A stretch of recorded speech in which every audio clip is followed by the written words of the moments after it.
Is this your math or a daycare project? Ethan Cole sneered, holding up my spreadsheet like it had personally insulted him. That was the moment I knew, really knew, that this 30-something MBA with a tie clip shaped like a dollar sign was about to sink our books. I'd survived the 2008 crash, a hostile merger, and a CFO who once showed up to a quarterly call fresh from Burning Man. But this smug, TikTok quoting, PowerPoint pushing hotshot, he was going to be the death of our numbers. Around the Boston conference table, a few polite laughs bubbled up, not too loud since they still needed me to fix their budget reconciliations, but enough to signal they wanted to stay in his good graces. I didn't laugh. I looked at the cell he'd cleaned up, the one that seconds earlier handled tax deferral logic for our Canadian division. Now it was a zero, a hard, dumb zero. "You didn't need this, right?" He grinned. Then he casually deleted another column, the one responsible for revenue recognition compliance. "Simpler is smarter," he declared, as if cutting compliance checks was visionary. I could have snapped, maybe even pitched my laptop out the 16th floor window. Instead, I nodded like I hadn't just watched him light a financial fuse with a Zippo full of arrogance. What he didn't know, that fancy math art held 6 internal controls, 3 conditional flags, 4 hidden audit trails, and a macro that auto-formatted quarterly statements for 5 different jurisdictions. Because real money doesn't care about streamlining, it bites when you're sloppy. And Ethan? He was all jawline, no guardrails. I sat through the rest of the meeting as he pitched replacing our forecasting method with something called a revenue radar, basically a colored circle chart that matched his slide theme. He asked the intern if she could AI the expense report. She said yes. I glanced at the clock, 10:47 a.m. That was the exact moment the integrity of our books flatlined. The insult stung, but the silence afterward was worse. Nobody met my eyes, not even the VP, who once called me the financial firewall after I caught a $600,000 vendor overcharge. It was like I'd already been erased while still sitting in the chair. Maybe they thought 54-year-old finance directors in Boston just retire quietly. They were wrong. Maybe they figured I was past my expiration date. Maybe they just didn't care. What they didn't know was that I'd been backing up every version of that financial model for years. Quarter by quarter, I kept zipped folders, revision notes, control logs, time-stamped calculations, meticulous enough to make an auditor tear up. My work wasn't pretty, but it was bulletproof. And the bullet already chambered. It was a Tuesday in early May 2022 when HR dropped one of those nauseatingly cheerful invites into my inbox quick touch base. I clicked it and already knew. After 30 years in finance, I could smell a termination coming like burnt printer toner mixed with stale coffee and cowardice. In the small glass conference room at our Boston headquarters, Meredith from HR was already seated, arms folded like she was bracing for turbulence. Beside her sat Jason, our new 35-year-old CFO, freshly barbered and radiating overconfidence. "Thanks for coming in." Meredith began smoothing her blouse like this was coffee with a friend, not an execution. "We're going in a new direction," she said. Jason chimed in with borrowed sincerity. "Your role no longer aligns with our vision for the future." Vision, that magic word they use to replace decades of expertise with buzzwords and cheaper resumes. "Of course," I said, voice steady as tempered glass. "Happy to support the transition." They looked relieved. Fools. Then came the kicker train, my replacement. 2 weeks, full handoff. All documentation, all tools. "Absolutely," I said, smiling, like I wasn't already planning my internal eulogy in hidden Excel comments. Because here's what they didn't know, I built the architecture. And the man they'd hired, some rookie named Derek, was about to gut it without realizing it. On day 1, he disabled formulas. Day 2, he hard-coded values.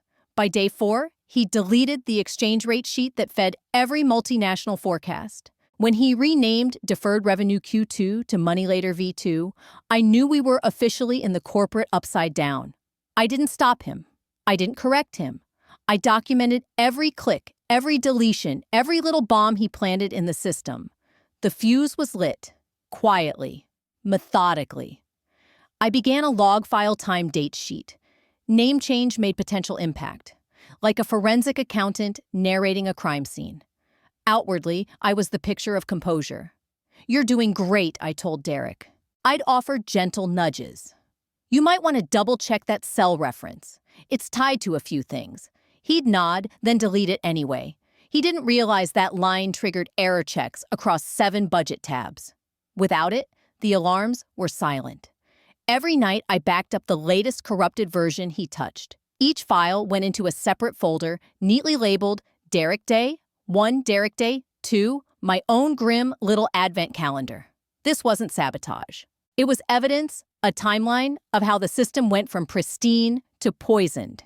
Day 6, he asked what EBIT.adjust meant. Day 9, he deleted an entire worksheet labeled the 2024 forecast assumptions. "Didn't seem relevant," he said. It fed every P&L projection for the next 3 quarters. But sure, irrelevant. If you want to see exactly how I turned their $12 million mistake into my biggest payday, yet make sure you're subscribed, the next chapter is one you don't want to miss. By day 13, my handoff was complete. My legacy now sat in the hands of someone who thought reconciling deferred revenue was optional if the vibes are right. On my last day, I left a note inside the source folder, labeled Backup Structure Archive. One line. "May your numbers balance better than your ego." Then I walked out, steady, vindicated. They thought they'd fired me. Really, they'd started the countdown. On his first solo week, Derek arrived in a hoodie that read, "Trust the process." Ironic for a man strangling it with a USB cable. He plugged into the master budget file like he was defusing a bomb. Only instead of cutting wires, he was cutting logic. 1 tab at a time. First went the error check column's gray-shaded rows that flagged missing inputs or misaligned assumptions. Clutter, he called them. Version history showed it like tire tracks at a crime scene. Next, he overwrote the validated templates I'd aligned with audit requirements and legal changes. Then, he replaced the headers with Comic Sans. Slack lit up Derek. "Just cleaned up the spreadsheet graveyard efficiency equals fire."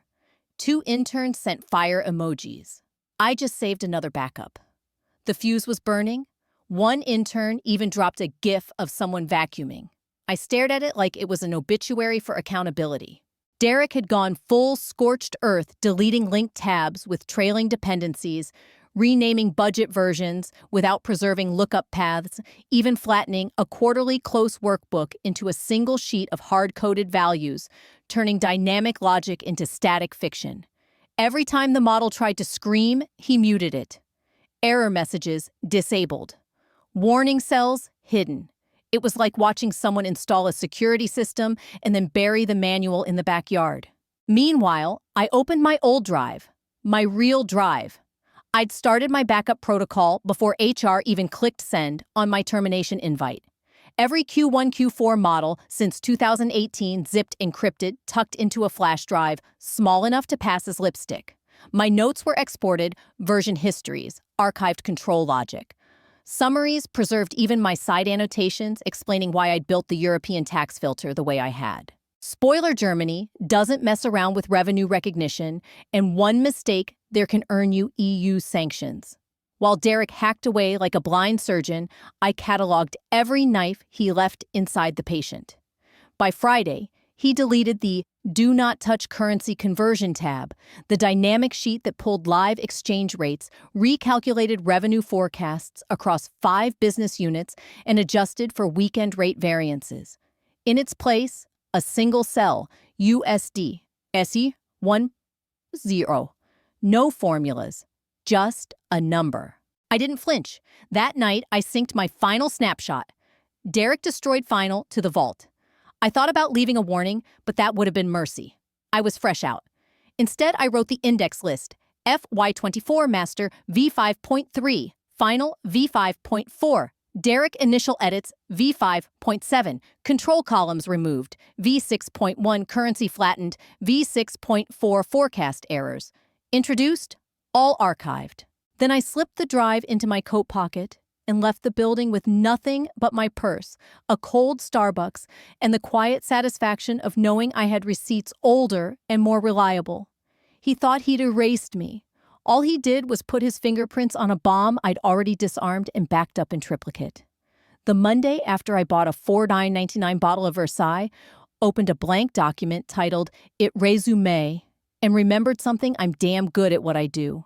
So I built my own little war machine. Started with a website, nothing flashy, just clean navy on white with a name that meant Business Ledger Line Consulting. The tagline came in one sip of coffee: built for accuracy, paid in respect. Then I joined every industry Slack channel and professional group. I could find the digital equivalent of walking into a room, fixing my blazer, and saying, "All right, who here is tired of rookie errors and Excel hotshots with half a brain cell?" By week 3, I landed my first gig. A mid-sized logistics firm whose controller had retired, leaving behind a jungle of spreadsheets so chaotic it looked like a raccoon had been nesting in them. In 5 days, I tamed their Q3 forecast, rebuilt their reporting system, and added 2 internal controls they didn't even know they needed. They asked me to stay. I declined. I documented everything and left them with a system even an intern couldn't burn down. Contract number 2 came from a Denver real estate group. Their books weren't broken, just twitchy. They'd grown too fast and were using outdated lease amortization templates. I rebuilt the models, trained the staff, and threw in a session on how not to get audited into oblivion. They sent me flowers. Twice. That's how it started. Quiet, efficient, one project to the next. No office politics. No budget meetings led by men who thought pivot tables were witchcraft. Just me, my spreadsheets, and my rate now, triple my old salary. Then came the dinner invite. My Denver client introduced me to her friend Dana, a merger attorney working with private equity firms. We met at a wine bar lit by chandeliers shaped like upside-down decanters. She wore a black turtleneck, smelled like money and lavender. Halfway through drinks, she asked, "You used to work for you know who, right?" I nodded. She smirked. "Interesting. They're prepping for a merger. But rumor is, their books are a mess." I kept my face still. She leaned in. "Ever think about going back as a consultant? Could be lucrative if they're desperate enough." I swirled my wine and said only if they're really desperate. Inside, though, a small wicked ember caught fire. I'd seen the storm forming in that folder labeled Derek Destroyed Final. Eventually, they'd come knocking. And this time, I wouldn't open the door without a contract and a pen worth its weight in gold. It started at 11:42 p.m. with a text from Maya, a junior analyst I used to mentor during Hell Month reconciliations. "Did you hear about the Q2 close mess?" I smirked and kept brushing my teeth. That was the first crack. Then came more. Half the revenue line had to be reclassified at the last minute. Derek blamed Brianna for a formula error, but it was his edit. He deleted the reclass instructions tab. The warnings rolled in like small raindrops on a windshield. I'd seen this rhythm before. The close goes. Off the rails, panic spreads, management catches the scent, and finger-pointing begins. But this time, I was outside the blast zone. Derek was unraveling like a clearance tie at a wedding. He started tagging junior staff in Slack, asking who was responsible for cross-department validations, as if interns had built the broken system themselves. Word was 2 days before the board report deadline, he tried to rebuild the entire P&L template because he had a better vision. The man had the financial foresight of a squirrel on Red Bull. Meanwhile, I wrapped a clean, drama-free project for a private education group, a custom model for federal grant tracking. I finished early, invoiced at my new rate, and used the bonus to book a weekend cabin in the Adirondacks. I hiked, drank good bourbon, and marveled at the peace of working without unpaid damage control. Then the real storm hit. A friend from legal, someone I once helped bury a 5-year-old clause that saved the company $2.3 million, called under the guise of catching up. Word is they've already submitted the merger prep docs, she said, but they're rushing, really rushing. No internal audit sign-off yet. I blinked. No internal audit for a merger. She laughed, not like it was funny. They think if they hurry, they can bury the problems before due diligence. They think if they hurry, they can bury the problems before due diligence. My friend from legal said. I didn't respond. I didn't have to. Derek's name keeps coming up, she added. Mismatched revenue lines, nothing tying back to the Q1 baseline, and no one can find the backup assumptions. Of course they couldn't. He'd nuked them, wiping out years of rigorously maintained documentation and replacing it with what looked like a middle school clean sheet project. My phone buzzed again. Maya Brianna's crying in the bathroom. Derek told her her forecasting lacked hustle. Another ping. Remember the error sheet? Derek said it wasn't needed in a modern structure. She almost threw her mouse at him. I leaned back, coffee cooling in my hands, and looked out the window. This wasn't just karma. This was architecture, my architecture crumbling under ignorance. Watching it fall was like seeing someone remodel a house by knocking out the foundation and wondering why the roof caved in. The merger docs were already submitted. The numbers were wrong, and my name. It was starting to echo in their meeting rooms like a ghost with a ledger. They couldn't see me, but they could feel me. And soon, someone would have to say it out loud. Who built the originals? When they did, I'd be waiting with a smile and an invoice. At 7:13 a.m., wedged between a DoorDash promo and a spam ad for luxury Excel macros, came the crack of thunder before the downpour. It was from Jonah. Quiet Sharp always had a spreadsheet open like other people carry rosaries. Auditors flagged something. Derek's freaking, thought you should know. No pleasantries, no emojis, just the signal. By noon, 3 more messages arrived. Whisper pings, coded questions. What did you use to tie foreign revenue lines? Did you document deferred roll forwards? Did the old template have a path for intercompany eliminations? We can't find it. The scaffolding had collapsed. When the auditors started combing through the merger files, they hit one snag, then another, then 12. Q2 didn't match Q1. Deferred revenue was inflated. European division income was showing twice. And Derek, he was triple-checking numbers like a gambler praying for one last lucky spin. Derek was checking figures like a gambler at a roulette wheel, praying red would hit 3 times in a row to cancel the last 2 mistakes. They called an emergency meeting to revalidate assumptions, which in finance speak means someone please find the parachute. Maya. God bless her rogue updates told me Derek stormed in with color-coded printouts, jabbing at random cells. There's supposed to be an error message here, he barked. Someone probably, Brianna muttered. There was. And just like that, my name entered the room. Who built the originals? Silence. Then. Wasn't that her one junior analyst pulled up an old training deck I'd made on revenue recognition? Page 6 showed a diagram mapping deferred recognition through 5 entities, conditional logic in red. In the footer, prepared by my name, Senior Finance Strategist, 2023. I imagine the temperature dropped 10 degrees. Derek, according to Slack leaks, didn't take it well. He started talking fast defensive, claiming my system was outdated and that modern financial models didn't need error check flags. That's like saying pilots don't need warning lights, they can just feel when the engine's on fire. That afternoon, the audit team asked for version histories. Not Derek's mess, mine. The ones with proper naming notes and documented assumptions. They couldn't find them. He'd erased them because he thought he was smarter than the system. Because he thought I was just a relic with too many backups. That night, I poured a bourbon, opened the drive labeled Legacy Vault, and scrolled through my neat, unbroken chain of models, each one more precise than the last. I didn't reach out, didn't gloat. My silence was louder than any press release. They needed me, they just hadn't said it yet.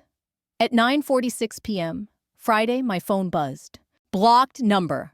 Not a text, a call. These days, that's the corporate equivalent of showing up at someone's house in the rain with a boombox and an apology. I let it ring twice. Sipped my wine. Let it ring again. Then I answered, voice calm from 2 decades of fixing other people's financial dumpster fires. Hello. A pause. Then, hi. This is Evan Marks. Evan Marks, he said like I wouldn't recognize the CEO of the company I'd given 20 years to. as if I hadn't sat in the back of his quarterly town halls watching him click through culture slides with all the sincerity of a hostage tape. He sounded different, tired. None of the upbeat, faux visionary tone, no corporate jargon. Hope I'm not calling too late. You are? I said. Go on. A pause. A sigh. I could almost hear his tie loosen. There's an issue. A discrepancy. 12 million. 12 million in misallocated revenue over 2 quarters, mostly foreign transactions, compounded by bad assumptions and a shredded audit trail. The auditors found it. The merger attorneys flagged it. Now the entire deal was wobbling like a drunk on a bar stool. We're just looking for clarity, he continued. Some of the original model logic, especially deferred revenue on international contracts, is unclear. I almost laughed. Which version are you looking at? I'm not sure, he said. Derek doesn't know what he's looking at. I cut in. He thinks net present value is a social media metric.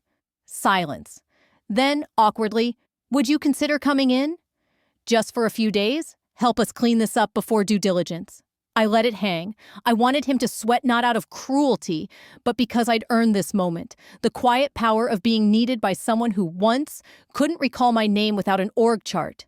I swirled my wine, watched the Boston skyline flicker, and smiled. Of course, I said sweetly. My current rate is $5,000 an hour, 40-hour minimum, standard consulting contract, wire half up front, dead air. I could hear him calculating how much pride he'd have to swallow. That's reasonable, he finally said. Of course it was. When a multi-million-dollar merger is on the line and you've burned your only bridge to the original architecture, respect gets very affordable. I'll have legal send the paperwork tonight. Can you be here Monday? I'll think about it, I said, ending the call before he could thank me.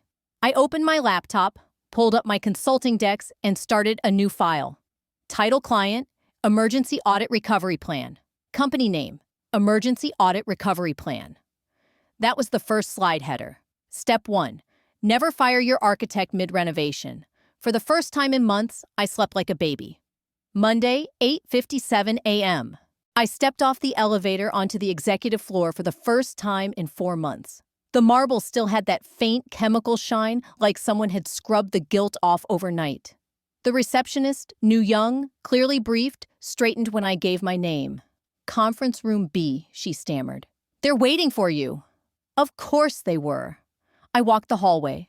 Slow, deliberate, every shoe squeak, a drumbeat of someone else's panic. I could feel the tension before I even opened the door. There he was. Derek slouched in the far corner, pale and sweating through his lavender dress shirt. 3 distinct shades of flop sweat between collar and pit. He didn't meet my eyes. Smart. Across from him sat Evan, the CEO. 2 board members I'd never met. Legal counsel, stiff-backed and grim. A woman from the audit firm sat off to the side, glasses low on her nose, like she was about to cross-examine the room. I set down my laptop, clicked the remote. First slide, forensic reconstruction. Deferred revenue FY24. No hellos, no small talk, just blood on the spreadsheet. Let's start with line 272 in the original model, I said, voice crisp. This line calculated deferred revenue across multi-year EU contracts, factoring in local laws and exchange fluctuations. Click. Derek deleted the conditional logic that protected the quarterly roll forward. As a result, revenue from certain Q1 contracts was recognized in full in Q2 without delivery milestones met. Silence. Click. That triggered a cascade failure across the global forecast, misrepresenting revenue by 12.3 million Cs. I brought up a side-by-side my final version versus the Frankenstein sheet they were using. It was like showing an original Picasso next to a napkin doodle drawn by a drunk raccoon. Derek opened his mouth, closed it, tried again. Wasn't labeled. Clearly, he muttered. I didn't blink. There was a note in the top right cell. Derek. It said, do not delete EU deferral logic tied to fiscal compliance. Bold, red text border box. I even used Comic Sans to make it impossible to miss. Derek wilted. The audit rep scribbled a note. I kept going cold, unapologetic, just the facts. The control columns he hid triggered the alert system that flagged missing contract milestones. The version history he deleted contained my quarter-by-quarter rationale cross-referenced with legal's compliance matrix and the flat currency rate. It invalidated every multinational projection in the M&A packet. This isn't a model issue, I said. It's structural sabotage by someone who didn't understand the architecture he was dismantling. I didn't gloat. I didn't smirk. I was a scalpel, not a sledgehammer. Board members exchanged whispers. One gray suit glasses, all business leaned forward. Can it be fixed? Yes, I replied. But not by patching bad logic. You don't put duct tape on a cracked foundation. You rebuild with the original blueprint. Click. I pulled up my archive, FY24 master. Protected rebuild. Time-stamped, documented, untouched. The lifeboat. Silence heavy as reverence. Evan cleared his throat. Would you lead the recovery process? I let the pause stretch. My eyes swept the room, landing briefly on Derek. My contract covers 40 hours. After that, we renegotiate. The audit rep smiled. Legal looked relieved. Derek looked like he might be sick. I shut my laptop. I'll send my invoice by noon. My heels clicked punctuation marks down the hallway. They didn't just need me, they remembered me. The next morning, 6:08 a.m., a follow-up email, full board convening today. Please be available for debrief. Confidential. 2 hours later, I sat at the head of the same table where I once took notes for people who now couldn't spell accrual without me. The coffee was hotter. The air denser. Derek shuffled in, looking like a defendant awaiting sentence. Before I could open my laptop, the chairman turned to him. Derek, please wait outside. He blinked. Twice. Is this about the misunderstanding? With the audit. He mumbled something about needing his laptop and shuffled out like a school kid sent to the hall for eating glue. Once the door clicked shut, all eyes turned to me. I didn't rush. I opened the models and walked them calmly through every failure point, every missing link, every ignored error, visuals and logic maps ready. I even had a short screen recording of Derek deleting a protected formula while humming. No one interrupted. When I finished, the CFO, the same one who once told me I was too detail-oriented to lead strategy, cleared his throat. We'd like to formally offer you a role. Permanent, executive, level. I smiled and slid my business card across the table. One side bore my name, the other my firm's tagline in clean black serif. Built for accuracy. Paid in respect. I appreciate the offer, I said, but I don't do full-time anymore. He nodded. Eyes tight, jaw tighter. Evan stood and extended his hand. His palm was warm, but his voice was cooler than usual. We should have listened, he muttered. I shook his hand. You should have read the spreadsheet. As I left, I passed Derek in the hall. He stood with someone from HR, pale, clutching a manila folder like it might sprout wings and fly him out of there. He didn't speak, didn't look up. The next day, I heard he was gone. Quietly. No announcement, no email. Just vanished like a formatting error in a locked cell. And me, I submitted my final invoice 40 hours at $5,000 an hour. They paid within 2 hours, no revisions requested. By Friday, I was back at my desk at home. Candle burning. Billie Holiday playing low through the speakers. A new client inquiry blinking on my screen, this one from a former board member. Referral, full scope, top rate. Funny thing about respect, once someone loses it, they'll pay double to buy it back. So I poured another cup of coffee, opened a fresh project file, and smiled. Because the work is cleaner now. The clients value what I bring. And the only politics I deal with are whether to send the invoice today or tomorrow. Big thanks for watching. You've heard my story. Now, I want to hear yours. I spent decades believing loyalty and hard work spoke for themselves, that if you built something rock solid, the people in charge would respect it. I learned the hard way that some folks won't value your work until they can't live without it. And when that day comes, the question isn't if you'll help them, it's on your terms or theirs. So here's where you come in. Drop your thoughts in the comments. Tell me, was I right to walk away from their full-time offer and keep my independence? Or would you have gone back just to sit in the chair they once thought you didn't deserve? I want to hear how you would have handled it, because we all have our own version of this story, and yours might inspire someone else to stand their ground. And here's the advice I'd pass on. Protect your work, protect your reputation, and most importantly, protect your leverage. Back up everything you create. Document your processes. Keep proof of your value, because someday that proof might be the difference between begging for a job and naming your own rate. Don't let anyone convince you you're too much of anything.